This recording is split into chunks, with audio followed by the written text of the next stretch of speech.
በየቀኑ የምንጠቀምባቸው የሽንት ቤት ወረቀቶች፣ የቤት ውስጥ ሳሙናዎች፣ ሻማዎችና የችግኝ ማሳደጊያ ፕላስቲኮች በቀላሉ እርስዎ ሊሰሯቸው እንደሚችሉና ከጀርባቸው ምን ያህል ሚስጥር እንደሸሸጉ ያውቃሉ?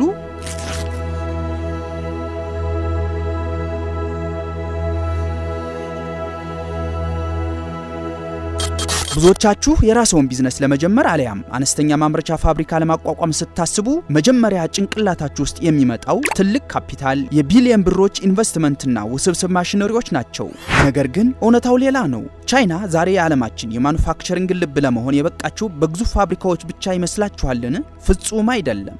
ከ1980ዎቹ ጀምሮ የቻይናን ኢኮኖሚ ከስረ መሰረቱ የቀየሩት በየመንደሩና በየቤቱ የተተከሉ አነስተኛና መካከለኛ ማሽኖች ናቸው።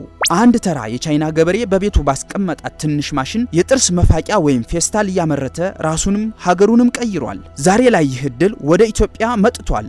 ነገር ግን ጥያቄው እዚህ ላይ ነው። ለመሆኑ ምንም አይነት የውጭ ምንዛሬ ወይም ፎሬክስ ሳያስፈልጋችሁ ሀገር ውስጥ በሚገኝ ጥሬ ዕቃ ብቻ በወር በመቶ ሺዎች የሚቆጠር ትርፍ የሚያስገቡትን 3 ሚስጥራዊ ማሽኖች የትኞቹ ናቸው? ከአሊባባ ስታዙ ከአጭበርባሪዎች ተርፋችሁ ማሽኑ በሰላም እጃችሁ እንዲገባ ምን ማድረግ አለባችሁ?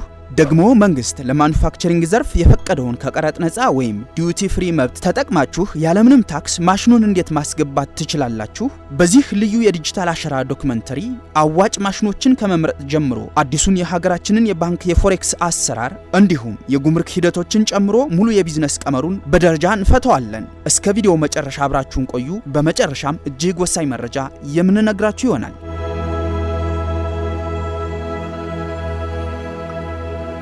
የመጀመሪያው የሥራ ሂደት የሚጀምረው የትኛውን ማሽን መምረጥ አለብኝ በሚል ንድፈ ሐሳብ ላይ ነው። ማሽን ከማዘዛችን በፊት ማሰብ ያለብን ስለ ማሽኑ ውበት ወይም ዋጋ ሳይሆን ስለ ጥሬ ዕቃ ወይም ራው ማቴሪያል ነው። አንድ ማሽን ውጤታማ የሚሆነው የሚመረትበት ጥሬ ዕቃ ሀገር ውስጥ በቀላሉና በርካሽ ዋጋ የሚገኝ ከሆነ ብቻ ነው። ለምሳሌ በኢትዮጵያ ውስጥ በአሁኑ ሰዓት እጅግ አዋጭ የሆኑ 3 የአነስተኛ ማሽን አይነቶችን እንመለከታለን። የመጀመሪያው የማሽን አይነት የሽንት ቤት ወረቀትና የናፕኪን ማሽኖች ናቸው። ጥሬ ዕቃው በሀገር ውስጥ ፋብሪካዎችም ጭምር የሚመረት በመሆኑ የውጭ ምንዛሬ ሳያስፈልገው በትንሽ ቦታ ላይ ተክለው በየቀኑ የሚሸጥ ምርት ማውጣት ይችላሉ። በሀገራችን ብሎም በአዲስ አበባ የሆቴሎች፣ የካፌዎች፣ የቢሮዎችና የነዋሪው ቁጥር መጨመር የቲሹ ገበያውን ሁልጊዜም ትኩስ ያደርገዋል። በዚህ ቢዝነስ ሽያጭውን ለማጧጧፍ ትላልቅ ሆቴሎችንና ካፌዎችን በአካል በመቅረብ የራሳቸውን ብራንድ ወይም ሎጎ ታምፕንት ያደረገ ናፕኪን በቅናሽ ዋጋ በማቅረብ የረጅም ጊዜ ኮንትራት መያዝ ይቻላል። ምርቱን በየሱቆች ከማዘዋወር ባለፈ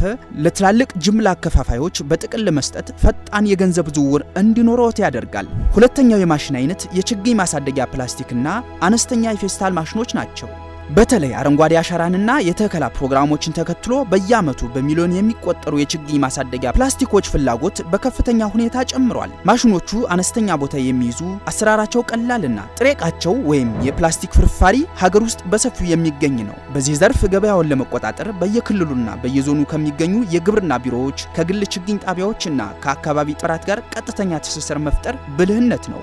የመንግስትንና የድርጅቶችን የጨረታ ማስታወቂያዎች በንቃት በመከታተል ምርቱን በብዛትና በጥራት ማቅረብ ሽያጭውን 100 እጥፍ ያሳድገዋል። ሶስተኛው የማምረቻ አይነት የሳሙናና የሻማ ማምረቻ ማሽኖች ናቸው። እነዚህ የዕለት ተዕለት የቤት ውስጥ ፍጆታዎች በመሆናቸው ገበያ የመጥፋት እድላቸው እጅግ ጠባብ ነው። የዱቄት ሳሙና፣ የገላ ሳሙና ወይም የቤት ውስጥ ሻማ በየቀኑ ከማንኛውም ሰው ቤት የማይጠፉ የውሃና የብርሃን ያህል ተፈላጊ የሆኑ ምርቶች ናቸው።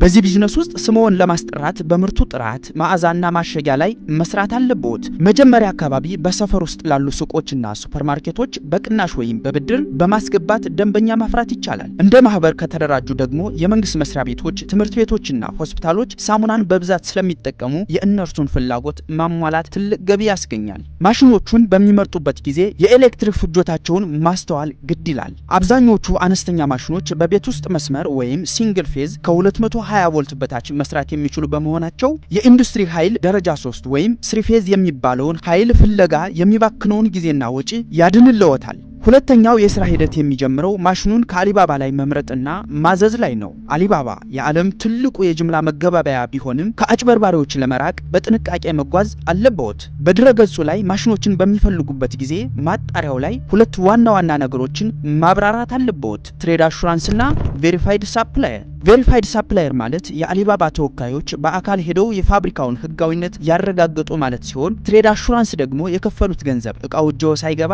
ለሻጩ እንዳይለቀቅ የሚደረግ የደህንነት ሲስተም ነው። ከሻጩ ጋር በሚወያዩበት ጊዜ እነዚህን 3 ወሳኝ ጥያቄዎች ይጠይቁ። አንደኛ፣ የማሽኑ መለዋወጫዎች ወይም ስፔር ፓርትስ፣ ማሽኑ ለወደፊት ቢበላሽ የሚቀየሩ እቃዎች አብረው ይመጣሉ። ሁለተኛ፣ የቪዲዮ መመሪያ፣ ማሽኑ ኢትዮጵያ ሲገባ እንዴት እንደሚገጣጠም የቪዲዮ ድጋፍ ይሰጣሉ። ሶስተኛ፣ የዋጋ አተማመን፣ ዋጋው እስከ ቻይና ወደብ ብቻ ነው ወይስ የባህር ትራንስፖርቱን ጨምሮ እስከ ጅቡቲ? ይህንን ማወቅ በቀጣይ ለምናደርገው የባንክ ክፍያ ወሳኝ ነው። አዲሱ የፎሬክስ ወይም የውጭ ምንዛሬና የባንክ ሂደት ደግሞ እጅግ በጣም ወሳኝ ነውና በትኩረት አዳምጡ። እስከዚህ ሰዓት አብራችሁን ከቆያችሁ ሰብስክራይብ በማድረግ ተደራሽነታችን እንዲሰፋ የበኩሎን ይወጡ። ሶስተኛው የስራ ሂደት የፎሬክስና የባንክ አሰራር። ብዙዎች ማሽን ለማስመጣት ትልቁ ፈተና የውጭ ምንዛሬ ወይም ፎሬክስ እንደሆነ ያስባሉ።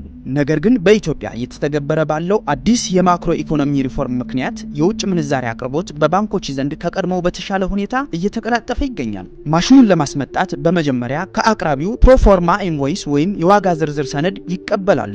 ይህ ሰነድ ላይ የማሽኑ ዝርዝር፣ የባንክ አካውንትና የዋጋ አተማመኑ በግልጽ መጻፍ አለበት። ይህንን ሰነድ ይዘው ወደ ፈቀዱት የንግድ ባንክ ወይም ሌሎች የግል ባንኮች በመሄድ የውጭ ምንዛሬ ፍቃድ ወይም ፎሬክስ አፕሩቫል ይጠይቃሉ።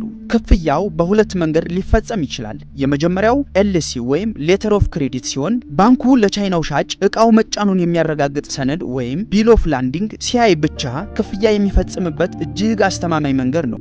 ሁለተኛው ካሽ ኤጀንት ዶክመንትስ ይባላል። ሻጩ እቃውን ጭኖ ሰነዶቹን በባንክ በኩል ሲልክ እርስዎ እዚህ ሀገር ውስጥ ክፍያውን ፈጽመው ሰነዱን የሚረከቡበት መንገድ ነው። አዲሱ መመሪያ የውጭ ምንዛሬን በገበያ ዋጋ ባንኮች እንዲያቀርቡ ስለሚያደርግ እንደ ቀድሞ ዓመታት በፎሬክስ ወረፋ ሳቢያ ማሽኖች ሳይመጡ ለወራት የመዘግየት እድላቸው እጅግ የጠበበ ሆኗል። አራተኛው የስራ ሂደት የጉምሩክና ከቀረጥ ነፃ ወይም ዲዩቲ ፍሪ የማስለቀቅ ሂደት። ማሽኑ በባህር ተጉዞ ጅቡቲ ወደብ ሲደርስ እቃውን ወደ ሀገር ለማስገባት የጉምሩክ ሂደቶችን ማለፍ ግድ ይላል። እዚህ ላይ ነው ትልቁ የቢዝነስ ብልሃት የሚመጣው። የኢትዮጵያ መንግስት ለአነስተኛና መካከለኛ ማምረቻ ኢንተርፕራይዞች ትልቅ ማበረታቻ ይሰጣል። የሚያስገቡት ማሽን ምርት የሚያመርት ከሆነ በኢንዱስትሪ ሚኒስቴር ወይም በአነስተኛና መካከለኛ ኢንተርፕራይዞች ልማት በኩል ከጉምሩክ ቀረጥ ነፃ ወይም ዲዩቲ ፍሪ መብት ማግኘት ይችላሉ። ይህ ማለት ማሽኑ ሀገር ውስጥ ሲገባ የሚጣልበትን ከፍተኛ ታክስ ሳያጠፋ በነፃ ማስገባት ይችላሉ ማለት ነው። ይህንን ለማድረግ ግን እቃው ሳይመጣ በፊት ህጋዊ የንግድ ፍቃድ ማውጣትና የማምረት እቅደውን ወይም ቢዝነስ ፕሮፖዛል ለሚመለከተው አካል ማቅረብ አለበት። እቃው ጅቡቲ ከደረሰ በኋላ ህጋዊ የጉምሩክ ወኪል ወይም ትራንዚተር በመቅጠር ሰነዶችን ኢንቮይስ፣ ቢል ኦፍ ላንዲንግ፣ ፓኪንግ ሊስት ሊሆኑ ይችላሉ። እነርሱን በማቅረብ ማሽኑን ያለምንም እንግልት ወደ መጋዘኖ ማስገባት ይችላሉ። ቪዲዮውን ከመጨረሳችን በፊት ቅድም ቃል በገባንላችሁ መሰረት እጅግ ወሳኝ የሆነ የማሳሰቢያ መረጃ ልናካፍላችሁ እንወዳለን። ብዙዎች አነስተኛ ማሽኖችን ሲገዙ የሚሰሩት ትልቁ ስህተት ማሽኑን ከገዙ በኋላ ቴክኒካዊ እውቀት አለመጨበጣቸው ነው። ማሽን የሰው ልጅ እጅ ስራ እንዲያቀልም የራሱ የሆነ ጥገናና እንክብካቤ ይፈልጋል። ስለዚህ ማሽኑ ከቻይና ከመጫኑ በፊት ሻጩ ድርጅት የማሽኑን አጠቃቀም፣ ጥገናና መለዋወጫ አገጣጠም የሚያሳይ ዝርዝር ስልጠና ወይም ትሬኒንግ ቪዲዮ እንዲሰጣችሁ በውል ማስፈረም አለባችሁ። ማሽኑን አምርቶ ከመሸጥ ጎን ለጎን ጥቃቅን ብልሽቶች ሲያጋጥሙ ራሳችሁ መጠገን መቻላችሁ በቢዝነሱ ውስጥ የዘላቂነት ዋስትናችሁ ነው። የማንኛውም ትልቅ ጉዞ መጀመሪያ የመጀመሪያዋ ትንሽ እርምጃ ናት። ቻይናውያን በቤታቸው በዘረጓቸው ትናንሽ ማሽኖች ዓለምን እንደተቆጣጠሩት ሁሉ ዛሬ እርስዎም በትክክለኛው መረጃና ቁርጠኝነት ተነስተው የራስዎን የማምረቻ መስመር መዘርጋት ይችላሉ። ሂደቱ መጀመሪያ ላይ ከባድ ሊመስል ቢችልም መረጃውን በደረጃ ተከትለው ሲሰሩት ቀላልና ስኬታማ ያደርገዎታል። የዛሬው የዲጂታል አሻራ ወቅታዊ ዶክመንተሪ ይህን ይመስል ነበር። ይዘቱ ጠቃሚ ሆኖ ካገኛችሁት ላይክ በማድረግ ለሌሎችም እንዲዳረስ ሼር በማድረግ ትብብር ያድርጉ። በየሳምንቱ እንደዚህ ያሉ እውነተኛ የቢዝነስና የቴክኖሎጂ ሚስጥሮችን በጥልቀት ለመመርመር ቻናላችንን ሳብስክራይብ በማድረግ የቤተሰባችን አባል ይሁኑ። እስከ ቀጣዩ ቪዲዮ መልካም የቢዝነስ ሳምንት ይሁንላችሁ።